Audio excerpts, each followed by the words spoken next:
Good morning all of you. आज test series number 12 heat and temperature part 2 और solution किया जाएगा। ठीक है,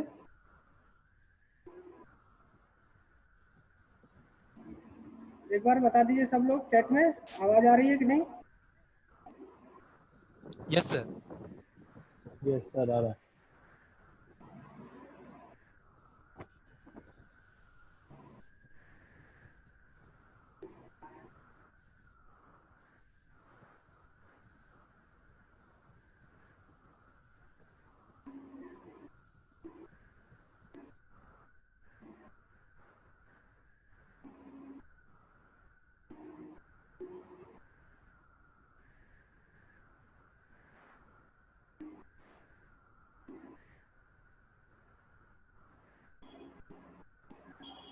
क्वेश्चन नंबर आपके सामने दिख रहा है। सभी क्वेश्चन 1 to 25 तक क्वेश्चन सॉल्व किया जाएगा और जो भी क्वेश्चन आपको डाउट होगा वो चैट में आप लिखेंगे। उसके बाद आपको 10 मिनट या 15 मिनट का टाइम दिया जाएगा। लास्ट में आप उस क्वेश्चन को पूछ सकते हैं। तो पहला क्वेश्चन की ओर चलते हैं। ऊष्मा एक प्रकार की ऊर्जा है जिसे कार्य में बदला जा सकता है। इसका प्रत्यक्ष प्रमाण सबसे पहले किसने दिया था? तो इसका सबसे पहला जो प्रमाण दिया था वो है रैमफोर्ड। रैमफोर्ड कौन है? रैमफोर्ड एक वैज्ञानिक हैं जिन्होंने इस प्रत्यक्ष प्रमाण का जो है इन्होंने सबसे पहले जवाब दिया था। तो वैज्ञानिक थे रैमफोर्ड, ये आपको याद रखना होगा। सेकंड क्वेश्चन, ऊष्मा के संचरण की किस विधि में पदार्थ के अणु एक स्थान से दूसरे स्थान तक स्वयं नहीं जाते हैं? ऊष्मा के संचरण की किस विधि में पदार्थ के अणु एक स्थान से दूसरे स्थान तक स्वयं नहीं जाते हैं? तो कौन सा माध्यम होता है जिसके माध्यम से ये जो है एक स्थान से दूसरे स्थान नहीं जाते हैं? तो वह है चालन, जिसे हम बोलते हैं इंग्लिश में कंडक्शन। जो ठोस पदार्थ होते हैं सभी उसमें जो ठोस पदार्थ होते हैं जो गर्म होते हैं वो किसके माध्यम से होते हैं? कंडक्शन के माध्यम से होते हैं। तो कंडक्शन के जो माध्यम से होता है, जो ठोस पदार्थ होते हैं उसमें जो कण होते हैं, जो अणु होते हैं, जो छोटे छोटे, वो अपने द्वारा एक स्थान से दूसरे स्थान नहीं जाते हैं। ठीक है, तो कौन सा विधि हो जाएगा उसमें? चालन, जिसे हम कहते हैं कंडक्शन। नेक्स्ट क्वेश्चन, ऊष्मा के संचरण की विधि है। ऊष्मा का जो संचरण होता है वो कौन सी विधि है? उसमें 4 ऑप्शन है। तो ऑप्शन अभी नहीं दिख पा रहा है, तो अभी यहाँ पर जो है उसको ऑप्शन आप लोग देखे होंगे कौन सा होगा। तो सभी ऑप्शन जो है वो ऊष्मा के संचरण की विधि हैं। जैसे संवहन हो गया, विकिरण हो गया, ये सब सारे क्या है? ऊष्मा के संचरण है।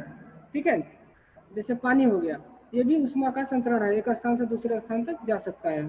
तो उसमें जो 4 ऑप्शन होंगे वो सभी सही है, यानी उपरोक्त सभी। नेक्स्ट क्वेश्चन 4 नंबर, ऊष्मा के स्थानांतरण की किस विधि में माध्यम के कण गति नहीं करते हैं? कौन सी है? अभी यहाँ पर देखिए क्वेश्चन, ऊष्मा के स्थानांतरण किस विधि में माध्यम के कण जो है गति नहीं करते हैं, वो कौन से होते हैं? विकिरण के माध्यम से। ठीक है।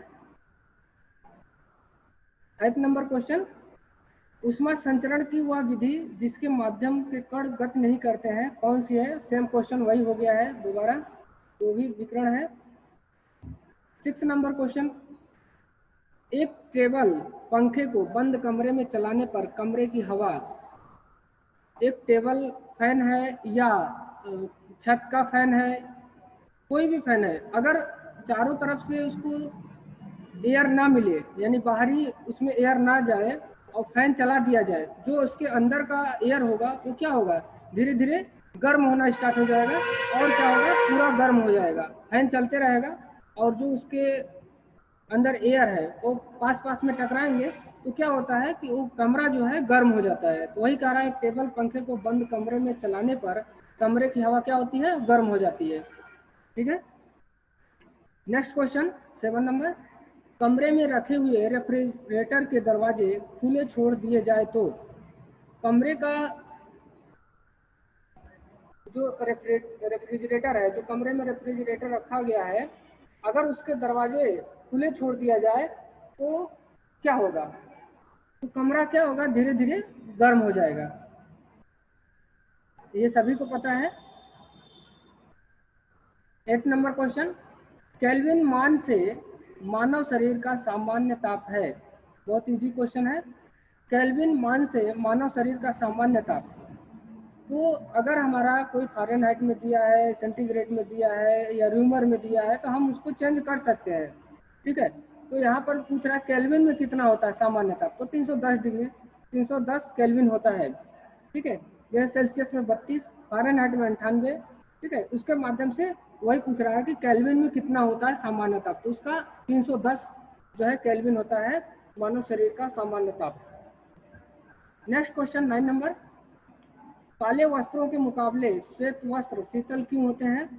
ये पहले भी क्वेश्चन को रिपीट कराया गया है, ठीक है। तो इसका आंसर है उनके पास जो भी प्रकाश पहुंचता है उसे क्या करता है, परावर्तित कर देता है। यानी जो ब्लैक कपड़े होते हैं, जो ब्लैक व्यक्ति होते हैं, वो क्या करते हैं, ऊष्मा को अवशोषित करते हैं। मगर जो सफ़ेद वस्त्र होते हैं, सफ़ेद चीज़ें होती हैं, वो क्या करते हैं, ऊष्मा को परावर्तित करते हैं, ठीक है। इसलिए उनको गर्मी कम लगती है, हीट उनको कम महसूस होता है। मगर जो काले व्यक्ति होते हैं उनको हीट ज़्यादा लगती है। इसीलिए ठंडे के दिनों में हमें सबसे ज़्यादा काले वस्त्रों को हम लोग पहनते हैं, ताकि हमें ऊष्मा ज़्यादा से ज़्यादा ऑब्जर्व करें और हमारे शरीर को क्या रखें, हीट रखें। और गर्मी के दिनों में ज़्यादातर लोगों को देखिएगा सफ़ेद वस्त्र पहनते हैं, जिसकी वजह से उन्हें गर्मी कम लगे, ठीक है। तो वही कह रहा है कि काले वस्त्रों के मुकाबले श्वेत वस्त्र क्यों शीतल होते हैं, तो क्या करते हैं, वो परावर्तित करते हैं, इसलिए वो शीतल होते हैं, रिफ्लेक्ट करते हैं। नेक्स्ट क्वेश्चन 10 नंबर, कितना तापमान होने पर पाठ्यांक सेल्सियस और फ़ारेनहाइट तापमापियों में एक ही होंगे। तो जो सेंटीग्रेड है और फ़ारेनहाइट, ये कौन से तापमान है जिनमें ये दोनों क्या होते हैं, बराबर होते हैं। तो -40 डिग्री सेंटीग्रेड होता है, ये आपको याद रखना होगा, ठीक है। ये क्वेश्चन कई बार आया है एग्जाम में, तो ये ध्यान देने की जरूरत है। नेक्स्ट क्वेश्चन 11 नंबर, किस वैज्ञानिक ने सर्वप्रथम बर्फ के दो टुकड़ों को आपस में घिसकर पिघला दिया।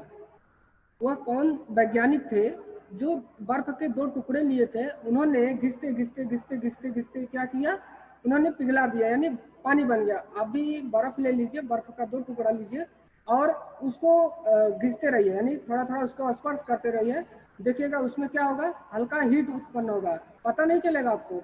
तो क्या होता है, उष्मा जब उसको मिलती है तो धीरे धीरे क्या होता है, पिघलता है। पिघलता है तो एक ऐसी निश्चित सीमा आ जाएगी, निश्चित समय आ जाएगा, वो पूरी तरीके से पिघल जाएगा। तो कह रहा कौन से वैज्ञानिक थे जिन्होंने सबसे पहले ये काम किया, तो डेवी वैज्ञानिक थे, उनका नाम था डेवी। तो ये आप लोग याद रखिएगा। नेक्स्ट क्वेश्चन 12 नंबर, किस वस्तु के ताप में वृद्धि का अर्थ है कि वस्तु, कोई वस्तु है जब ताप में वृद्धि होती है तो उसका क्या अर्थ होता है। जब कोई भी वस्तु है अगर उसमें टेम्परेचर देंगे तो क्या होता है, उसकी ऊर्जा जो ऊष्मा है वो क्या होती है, ऊर्जा में बढ़ जाती है। तो ये आपको याद रखना, ऊष्मा जो है ऊर्जा में परिवर्तित हो जाती है। तो कोई भी वस्तु है अगर उसको हीट देंगे तो अपने आप क्या हो जाता है, परिवर्तित हो जाता है, उसमें ऊर्जा से उसमें ऊर्जा में क्या होगा, रूपांतरित हो जाएगी। नेक्स्ट क्वेश्चन 13 नंबर, किस वस्तु का ताप किसका सूचक है। किसी वस्तु का जो टेम्परेचर होता है वो किसका सूचक है, तो वो कह रहा है कि उसमें ऑप्शन कौन से होंगे, तो उसके अणुओं की जो औसत गतिज ऊर्जा है वो क्या हो जाता है, उसका ताप का सूचक कहलाता है। तो ये सभी को याद रखना है। नेक्स्ट क्वेश्चन 14 नंबर, किसी झील की सतह का पानी जमने ही वाला है, ठीक है। झील के अधः स्थल में जल का क्या तापमान होगा, ये सभी को पता होगा इसका आंसर। क्योंकि देखिए जो जहाँ पर ज़्यादा ठंड पड़ती है या जहाँ बर्फ़ पड़ते हैं, जैसे जम्मू कश्मीर, हिमाचल प्रदेश, ये सारे जगहों पर भी तो नदी हो गए, तालाब होंगे, सारा कुछ होंगे, मगर वहाँ ज़्यादा बर्फ़ पड़ता है।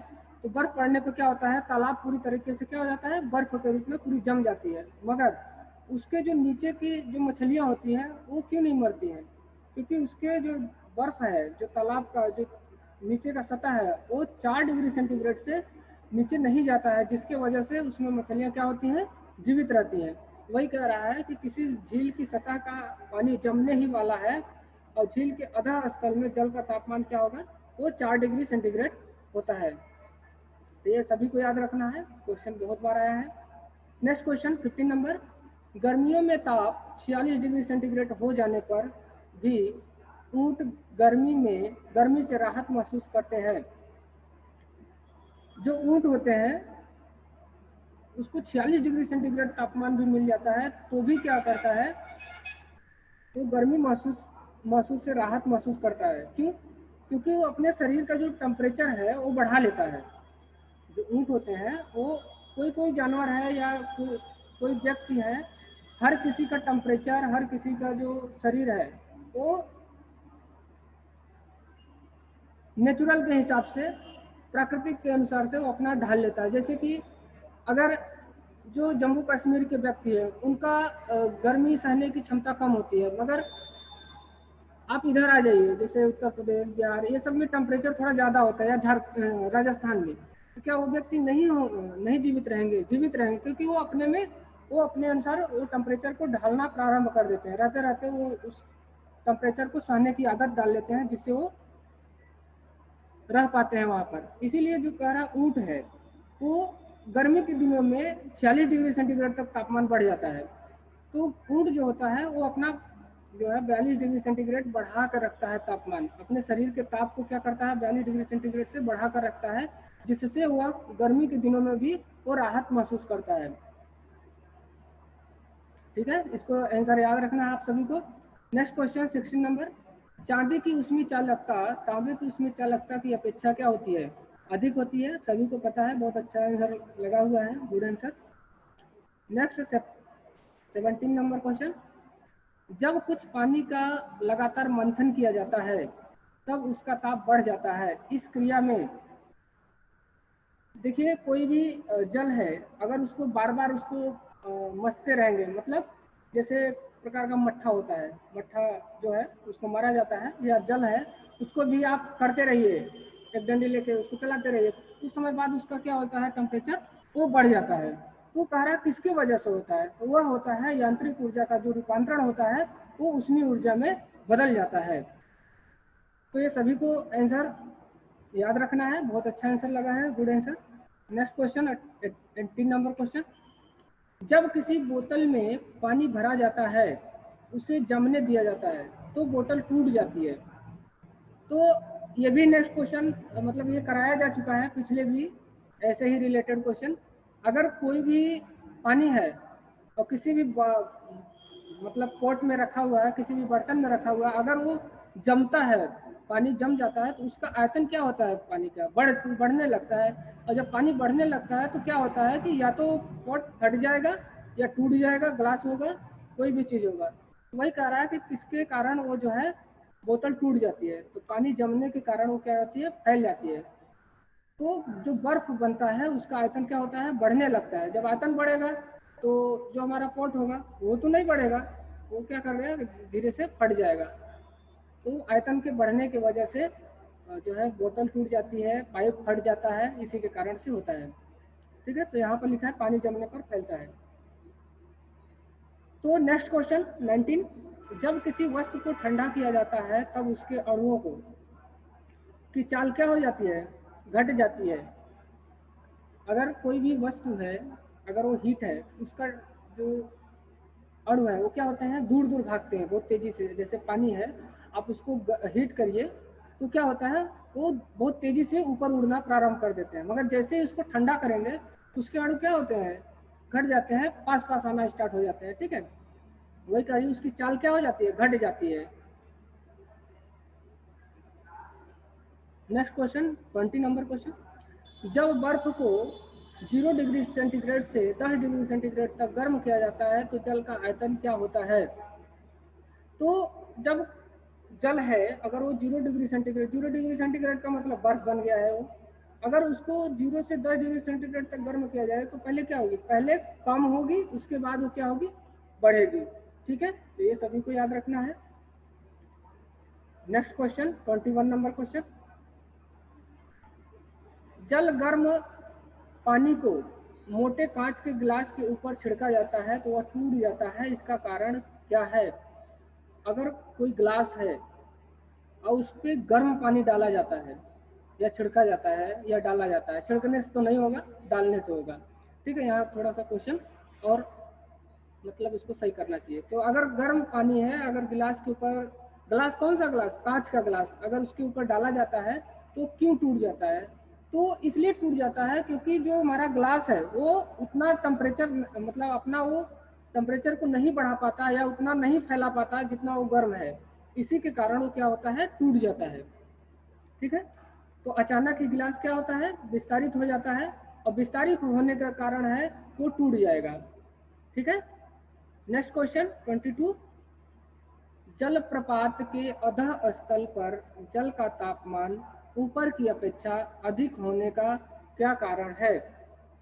तो सीधा सीधा है कि गिर रहे जल की जो गतिज ऊर्जा है वो ऊष्मा में परिवर्तित हो जाती है। जो ऊपर से बादल से गिरते हैं, ठीक है, जलप्रपात जब होता है, जलप्रपात का मतलब वर्षा जब होती है और नीचे की ओर जब पानी जाता है तो उसका कारण है कि उसके तापमान ऊपर होने की अपेक्षा क्या होता है, तो गतिज ऊर्जा के कारण क्या हो जाता है, ऊष्मा में बदल जाती है। इतना स्पीड से आता है वो, ठीक है, पानी। तो क्या होता है कि गति के कारण आ रही है, और जब गति के कारण आ रही है, जब नीचे गिरेगा तो इतना स्पीड से आता है तो ऊष्मा में परिवर्तित हो जाती है, बदल जाती है। तो इसीलिए कह रहा है जो आपका आंसर है, गिर रहे जल की गतिज ऊर्जा ऊष्मा में बदल जाती है। तो ये आपको याद रखना होगा। Next question 23। ठंड के दिनों में लोहे के गुटके और लकड़ी के गुटके को प्रातः काल में छुए तो लोहे का गुटका ज़्यादा ठंडा लगता है, क्योंकि जो हमारा लोहा होता है और जो लकड़ी होता है, लकड़ी जो है क्या होता है, ऊष्मा का अच्छा चालक नहीं माना जाता है, मगर लोहे को क्या किया जाता है, लोहे का अच्छा चालक माना जाता है। तो यही कह रहा है, लकड़ी की तुलना में लोहे का ऊष्मा का अच्छा चालक है। इसीलिए जो लोहे को अगर हम पकड़ेंगे ठंडी के दिनों में तो ज़्यादा हमको ठंडा लगेगा, ठीक है, मगर लकड़ी को पकड़ेंगे तो उतना ठंडा नहीं लगता है। तो आपका सही आंसर लगा हुआ है। Next question 24। ताप के सेल्सियस पैमाने पर, जो टेम्परेचर है, ठीक है, उसका सेल्सियस पैमाने पर परम शून्य ताप क्या होता है? तो उसका -273 डिग्री सेंटीग्रेड होता है। ये सभी को याद रखना होगा। नेक्स्ट क्वेश्चन, लास्ट क्वेश्चन है आपका। द्रवों तथा गैसों में ऊष्मा का स्थानांतरण निम्नलिखित में से किस विधि द्वारा होता है? द्रव तथा गैस, ये दोनों को जो है किसके माध्यम से जो है ऊष्मा का जो है स्थानांतरण होता है? तो संवहन के माध्यम से होता है। संवहन मतलब जिसमें हमारी लिक्विड चीज़ें जो गर्म होती हैं वो सारे जो है संवहन के अंतर्गत आते हैं। अब कह रहा है कि ऊष्मा का स्थानांतरण होता है द्रव और गैस, ये तो दोनों के माध्यम से, संवहन के माध्यम से ही होता है। ठीक है, तो आपका सभी क्वेश्चन समाप्त हो गए हैं। अगर किन्हीं को कोई क्वेश्चन है तो अभी वो पूछ सकते हैं चैट बॉक्स में। जुनैद जो है राइज हैंड किया है, बोलिए जुनैद जी, कोई क्वेश्चन आपका है चैट में लिखिए जल्दी से।